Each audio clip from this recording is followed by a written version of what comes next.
Three, two, one. Welcome to our podcast, A Novel Talk, co hosted by Carl Lee, and I'm Wendy Kendall. My mystery book, Cat Out of the Bag, that's cat with a K, is available on Amazon, Barnes and Noble, Target, Walmart, and all over. Catherine Watson, a purse designer and amateur sleuth, goes from designer bags to body bags when she's faced with a murder mystery. Also available is the prequel, Pistachio Makes a Splash. Catherine and Mayor Brenda Durling investigate a chilling cold case. I'm busy working on the exciting sequel, and later this year, my new mystery romance set in Catherine's Bayside, Washington will be available.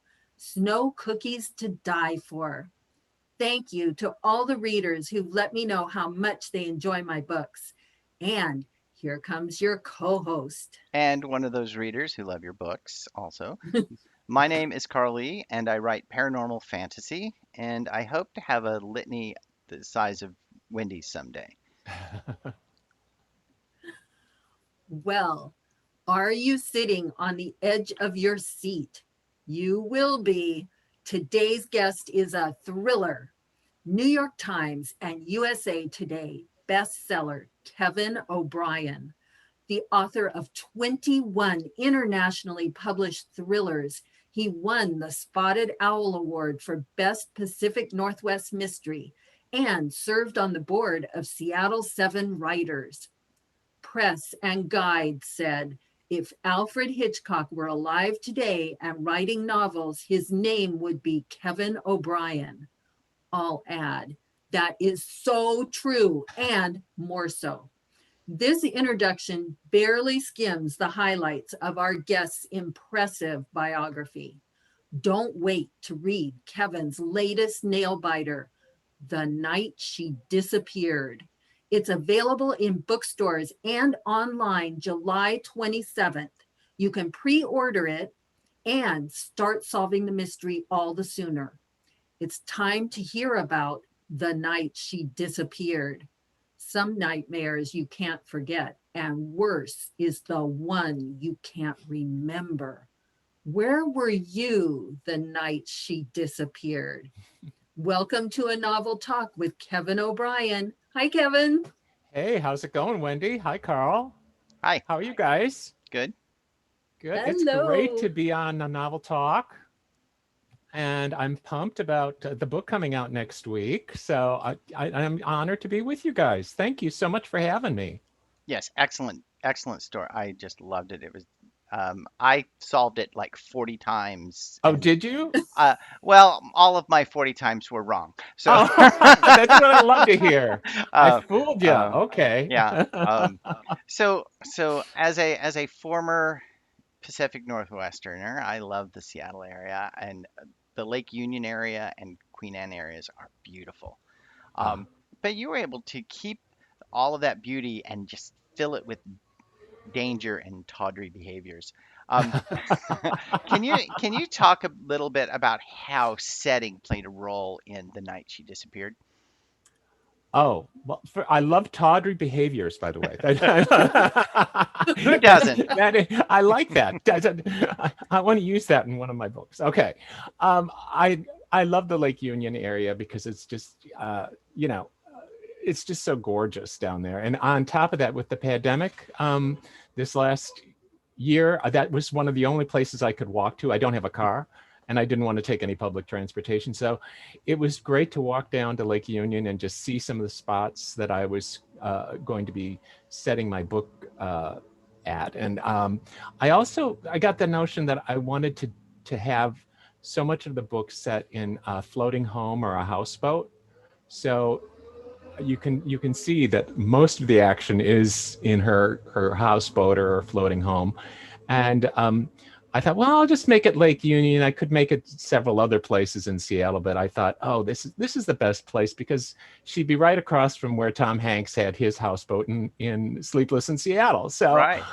and the early reviews on Goodreads that I've seen of a lot of people were fascinated with the whole houseboat floating home setting. So I loved Lake Union. So it was a perfect spot for me. And I've set, I've had a couple of other books that either touch upon have a scene that happen on or near Lake Union as well. So it's just so colorful because you get the Space Needle, you get Gasworks Park, you get the Aurora Bridge, the Fremont Bridge. So there's so many visuals that you can use. So it's like the heart of Seattle as far as I'm concerned, Yeah, and beautiful. and gorgeous. Yes. Good question. Well, your protagonist, Anna, is a local news reporter, but her current news assignment takes a dire personal turn. She is herself one of the suspects. How responsible was Anna for her lover's wife's disappearance? It's an uncommon twist for the main character to be treated as one of the suspects and certainly increases the tension and suspense of the read. What are the challenges of writing a protagonist who is also a character under suspicion? Oh, that's a good question, Wendy. My editor had asked me, he said, unreliable narrator is really what's so popular right now. This was about 2 years ago when we were discussing the book in its genesis. And I, I kind of resist unreliable narrator because it makes you kind of not like the narrator if they're not reliable. It's like, oh, by the way, I've been lying to you half this time, so it's like it drives me crazy. I think oh God, what was the book that was so popular? Is it The Silent Patient? I'm nothing like slamming another author's book, but it drove me crazy because the narrator at the end is like, oh, guess what? I didn't tell you a whole bunch of stuff. I just told you as much as I wanted to tell you, and it just it ticked me off. What can I tell you? I actually was like, everybody loves this book. I hate it. Anyway. What is with these authors? Yes, and of course you get a little jealousy had nothing to do with it, of course. Not at all. I wasn't jealous at all that it was a huge bestseller. But unreliable narrator is such a challenge because uh, if you want the narrator to be honest with the reader, but unreliable at the same time and likable at the same time, then you only have one or two options. And one of the most used is the girl on the train option of having a drunk unreliable narrator. And I thought, well, okay, let's have her get drunk. She won't remember what happened, and she's not, in my case, unlike Paula Hawkins's book, um, my narrator is not doesn't have an alcohol problem. In fact, she sort of has avoided that because she had an alcoholic mother. So I thought, well, this is very uncharacteristic of her. I wanted to make her as likable as I could, considering that she is also going to be a suspect, and also, she doesn't exactly her credentials aren't exactly stellar. She's been having an affair with a married man for about a year, and kind of, as she even points out to herself, she rationalizes it. And I tried to rationalize it for the reader so that they could still root for her, even though she's terribly flawed. So I hope that sort of answers your question about walking that fine line between making your main character kind of likable. You can still root for her, but she's also a suspect. It's a toughie. It's a fine line you have to walk. It is a really fine line, and having read the book, you balance it so beautifully. Oh, She is a thank you. fantastic character. Oh, thank you. She is. You have a Oh, lot of fantastic characters in oh, thank this you. book. Speaking of which, and speaking of a flawed character, there's Anna's brother Stu. Um, you know, she kind of ignores uh, what's going on and brings him into her home after years of separation and knowing his checkered past. Can you tell us more about what her motivation behind bringing him around, having him back in her life was, especially considering that her life was in turmoil? Yeah, exactly. Well, the character Stu in the book, my heroine Anna, she her only family. She grew up on Bainbridge Island, and her father was convicted of insider trading and went to prison. And her mother started drinking and got into a car accident. That left behind only one person. That was her brother, Stu, who had been sort of a wild man that everybody sort of liked back on Bainbridge Island when he was a teenager. And he was always getting into trouble, but everybody sort of forgave him because he was so charming and so nice. And he finally ran away at like age 17, I think it was. And so he's been missing this whole time, because now this was her older brother, and now Anna's in her 30s. So she hasn't seen him for about 18 years, and he suddenly shows up. And he's got more problems than Carter has little liver pills, as my mother used to say. and she takes him in, and I think he does something pretty reprehensible, that I won't go into, but he does something pretty mean towards her, and she forgives him, and she's willing to forgive him and give him a second chance.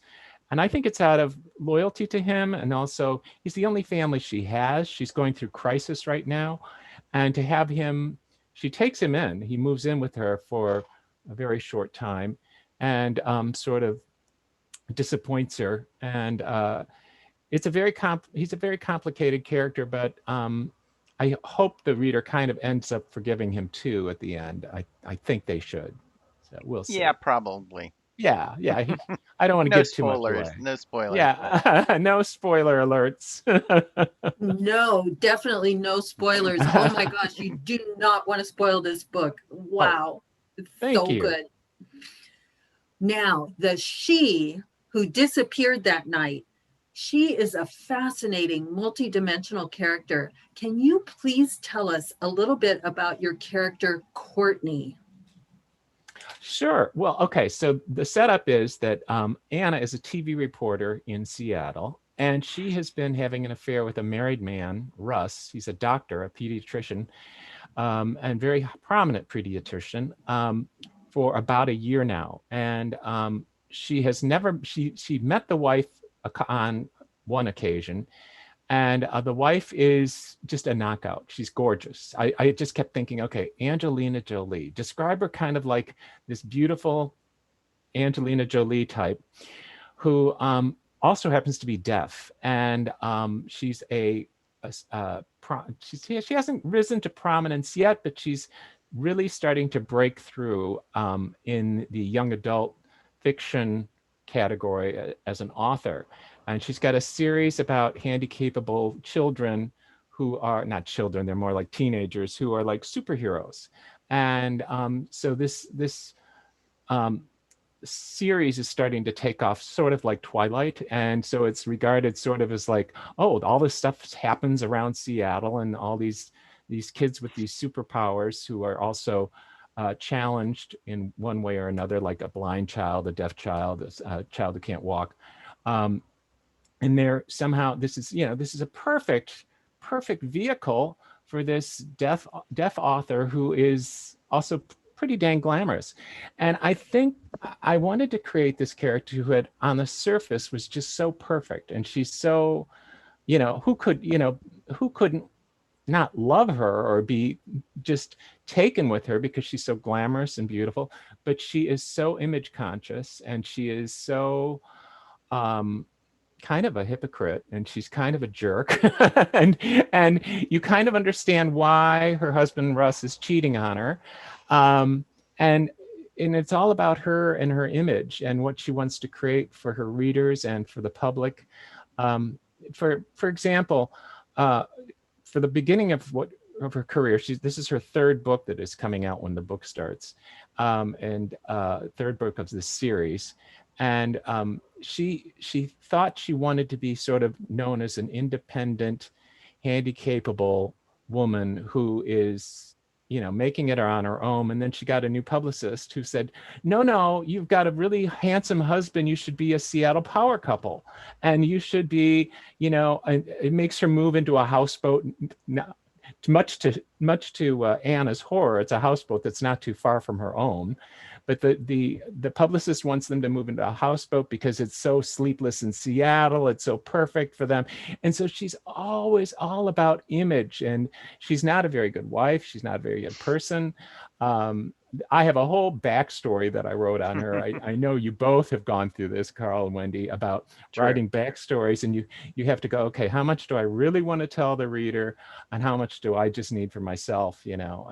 And it's I know you've probably heard this. It drives me crazy. Is you go to these writer seminars, and they're like, you should really know everything that's in your heroes or heroines nightstand drawer, and you're like, what the hell, who cares, you know? It's like, unless it's something filthy, unless it's connected to tawdry behaviors, I don't see why I should know. Why is it? And I agree with that, but I had fun with that character because Courtney was so unlike the image she conveyed. It seemed like there's just so much irony around that character. I really enjoyed that. Yeah, she comes across as so friendly, and you don't know what her motivation is for being so close to bringing Anna close to her. Is it just because she wants her to do a cover story on her for the news, or does she know what's going on, and does she want to make her uncomfortable? Does she want to have her into her realm and sort of badmouth her husband to her and stuff like that? I know somebody who actually was dating a guy, and the ex-wife was trying to be friends with her, and she was like, I don't want to be friends with your ex-wife. She's trying to, you know, talk about, oh, doesn't it drive you crazy when he does such and such? And she was like, I don't want to hear this from his ex-wife. So you don't know what her motivation is, and I think that's what makes her fascinating. Very suspenseful too. Oh, thank you. Yeah. Yes, definitely. In The Night She Disappeared, Anna, the protagonist, has memory gaps due to a bit of heavy drinking. Um, and she's also a local celebrity. Can you talk about how those two elements complicate her situation as a suspect? Well, yes, it's that was one of her big dilemmas, is that she and it was a point in which, when I was writing the book, that got really got difficult, because she is a local reporter, and she's told to do a story on this woman's disappearance in which she plays a part. So, you know, and she can't remember really what's happened. So she's only got to work off police records and everything else. So I liked the challenge to that part of it. I You like rose to that challenge. Oh, thank you. Thank you so much, Carl. Your check is in the mail. I just like that she was put in that awful position, and where she has to report about something that she is involved with, and she's constantly in that position too, because it's a case of how much does she tell the police because of what she knows, and without incriminating herself or her boyfriend, you know, the married doctor. So how much do they reveal about their affair to people?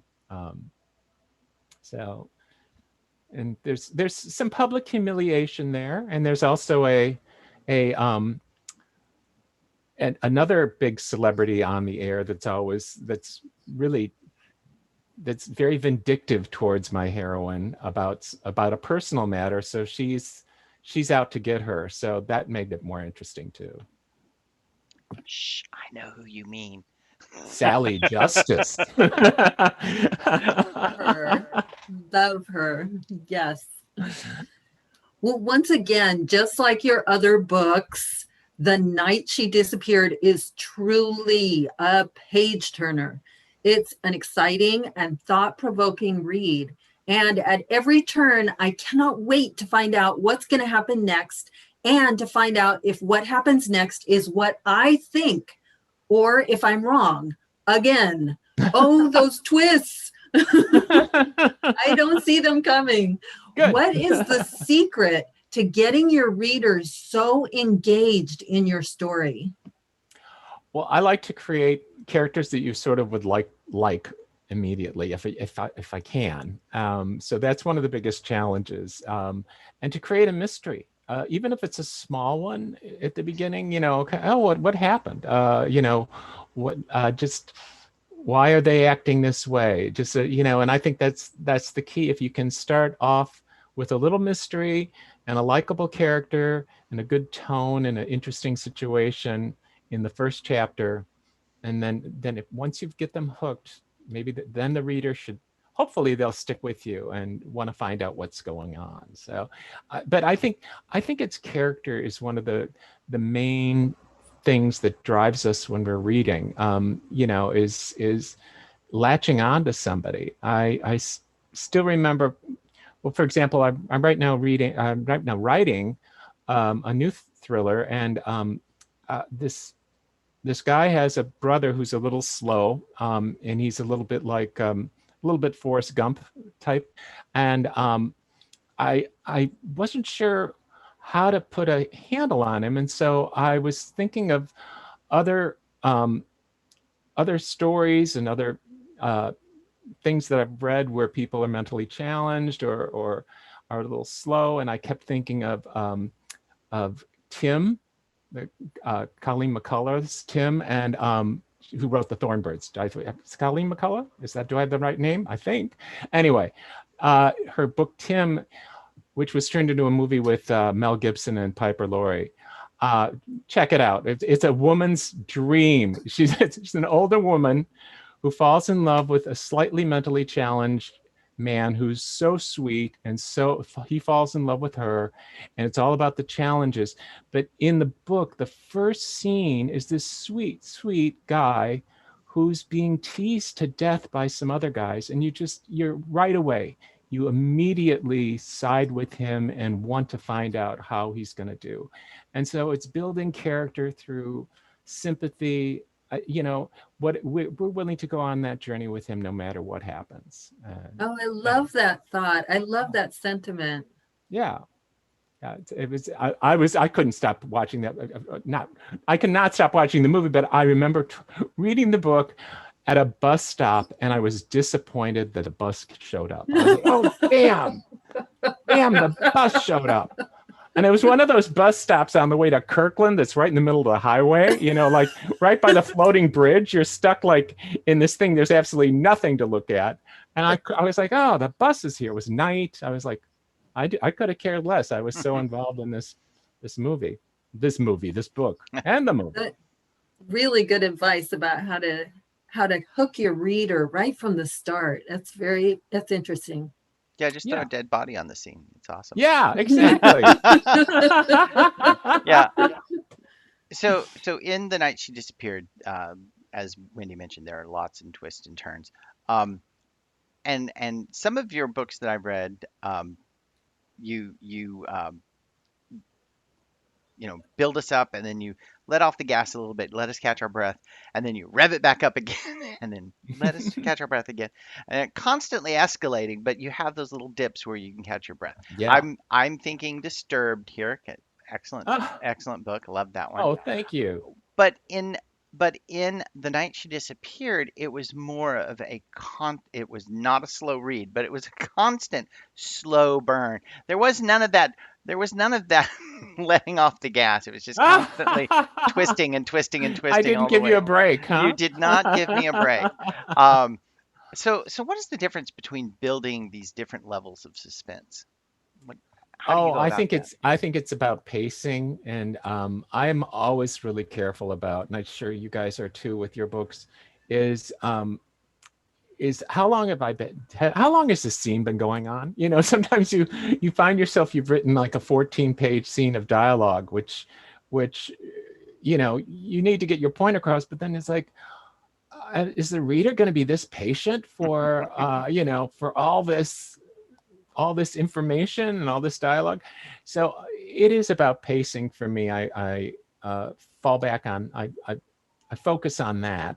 And if I can, I try and inject as much humor as I can to kind of help you blow off steam between little scary moments and stuff. So that's what I focus on. And like you say, in most of my other books, I have, I've tried to pull back at times, so it's not this perpetual, oh my God, I can't stand this. But in this case, what I did, I kept switching characters and switching scenes, and hopefully building up the suspense that way. Yeah.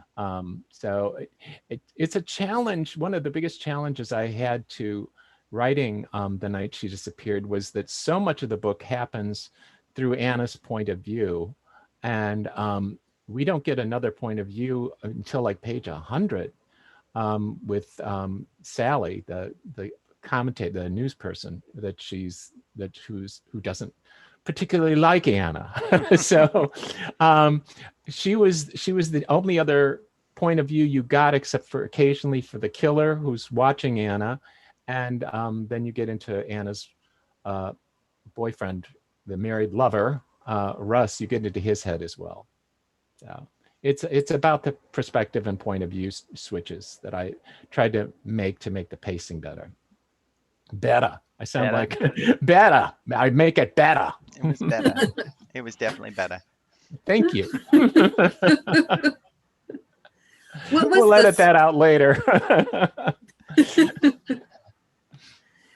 What was the spark that got you started with the plotting behind The Night She Disappeared? It was I've mentioned a couple of times, Sally Justice is sort of like, you know who she's sort of like. I will go ahead and say it. I don't think Nancy Grace cares that she was the influence there, but she is sort of your local Nancy. She's not local, she's national. Nancy Grace character who's out of Seattle, has her studio out of Seattle. And I had used this Sally Justice character in two of my books, Terrified and in You'll Miss Me When I'm Gone. And she just appeared on TV as, somebody who was saying my hero or heroine in both books. It was like, they're guilty, and just sort of to build up the suspense more, and to make the character who my hero or heroine, to make them more like, to have the walls closing in on them, so to speak, because she's talking about how just terribly guilty they are and how horrible they are to the public. So it's like, okay, she is actually the first character who's ever been repeated in any of my books. So I wanted to write something with her again. I thought, I like this Sally Justice character. And it was one of my favorite characters in Gillian Flynn's Gone Girl was forgot what her name was, but she was sort of a Nancy Grace as well. And she was given a big part. And I was like, oh my God, she came up with a character just like Sally Justice. And so I was like, okay, I'm at least doing the right thing. So I wanted to bring her back, and I wanted to focus on her. And I had a couple of different ideas involving her, and they didn't pan out. So I just sort of started to come up with this idea about a disappearance. And I think Gone Girl, as you can see, there's a lot of Gone Girl influence in The Night She Disappeared, and the book comes up several times in the storyline, where somebody's like, oh, she's pulling Gone Girl. She hasn't really disappeared. She's alive. She's doing, and so that was kind of fun. But that's how it started out with Sally. And so, and you could see I had fun with that character. I had a whole backstory on her, and I really didn't read much about Nancy Grace to come up with her character. I met somebody who was famous, and I won't say who, but who just kind of who fits Sally Justice's character pretty well. I was like, I'm going to base her on her, and I kind of went nuts on that, and kind of had a good time writing about her. So she was the excuse. She was the start. She was the spark of this book. Well, her character really comes through. It's it's fun reading. That is very fun reading. it's like a soap opera. It's like what is she gonna do next? Because she's on this campaign, bringing people from Anna's past or her associates onto her show to talk about how awful Anna is, bringing witnesses on, and you can see she's about as genuine as I don't know what. There's a good analogy there, and I don't even know. But she's very ingenuine, disingenuous. The readers are really going to get a treat reading those parts. Very good. So, Dr. Cole, may I call him Russ? You sure can. He seems to be too good to be true. Did that make it easier for people in the book to vilify him because he just seemed so perfect? I think so. Yeah. I think and I wanted the readers to sort of like him despite all his he's basically a very weak character because he's been married to this woman for a while and he hasn't gotten a divorce yet, and he's expecting my heroine to stay true to him while he's married to somebody else. And when he first meets our heroine, he doesn't even tell her that he's married. And he's constantly coming up with rationalizations and excuses as to why he hasn't done right by her. And I think she kind of strings herself along for quite a while on it too. And so I thought he made a very interesting character because he's so flawed, and the potential that he actually might have killed his wife is certainly there. So that made him, I thought, more interesting too. So thank you. I love that about the book. There's so many motives that are so believable. I love that. Just spread out on a lot of suspects. Did you have an especially encouraging teacher or family member or other person as you began your writing career? And do you have any advice for today's mystery writers? Well, I was very lucky. As soon as I decided I wanted to be a writer, my parents were all gung-ho about that. They bought me a poster with a typewriter on it. They bought me an electric typewriter back when those were, I'm dating myself. I'm right there with you. Well, my first book was written on an electric typewriter. And so I was very lucky along those lines. The first creative writing class I took was a teacher who was just wonderful. She didn't tell us what to write. She right away went into the actual idea of writing as a job, as something you could make a living doing. It wasn't what you probably get at for most courses that you take at a university. This was at Marquette University. Give them some credit. Her name was Ann Powers. And I had been growing up a huge Alfred Hitchcock fan. Psycho was my favorite movie. I was just crazy about Psycho, and had read the book by Robert Bloch like twice, and saw the movie every time it came on TV. But this was back before you could rent a video or rent a DVD, or before on demand or anything like that.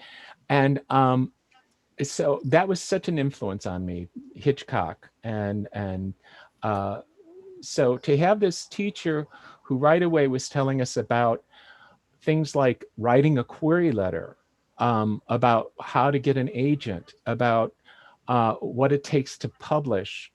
She was so practical and great. And she invited me and just a couple of other students from our class to a party that she had with agents and some of her writing connections. And we each got to read like segments of our short stories to this group. And I pulled her aside and said, I just want to thank you, because I don't think I'm your best writer in your class. I said that I feel honored that you should, take me under your wing this way. And she said, well, you remind me of one of my writing comrades. That we were in the same writers group, Robert Bloch. And I was like, Robert Bloch, who wrote Psycho? And she's like, yes. And I mentioned Marquette University. That's in Milwaukee, and Psycho was was based on the Ed Gein case that also happened in Wisconsin. And that's Oh, how Robert Bloch, he's a Wisconsinite, that's how he got the idea. And so oh. anything my teacher, Ann Powers, said after that, I hung on. And she was very, very influential and very supportive. So I would have to say, if I had a teacher that really pushed me or that was a great influence on me, it was her. It was Ann Powers. So, in That fact, is heartwarming. yeah, thank you. So time's running out. Are there any final thoughts you would like to leave us with, Kevin? Oh, just that it's been a thrill to talk with you, Carl and Wendy. You guys are the best. And I am so psyched about your new book, Wendy. Carl, I know yours is going to be out there soon. Fingers I crossed. hope I hope readers will be checking out The Night She Disappeared. I will be um, I will be doing a couple of Zoom sessions coming up. I'll give you a couple of dates. I feel like I'm on the Jay Leno show. That's dating me too. Um, I'll be on July 26th. I'll be Zooming with Jenny Shortridge for Elliott Bay Books. And on August 26th, I'll be Zooming with Garth Stein for The Bookstall in Winnetka, Illinois. So catch a couple of those. They're both wonderful authors, and signed books are involved too. So just look it up on Google those names, and see if you can't track us down and listen to a fun Zoom session. It won't be as fun as this, but we got a couple of coming up. Thank you for having me.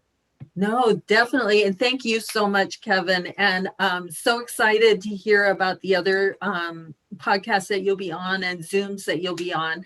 And also, listeners, you really want to check out the website, KevinO'BrienBooks.com, for more information about his books and fascinating fun trivia and so much more.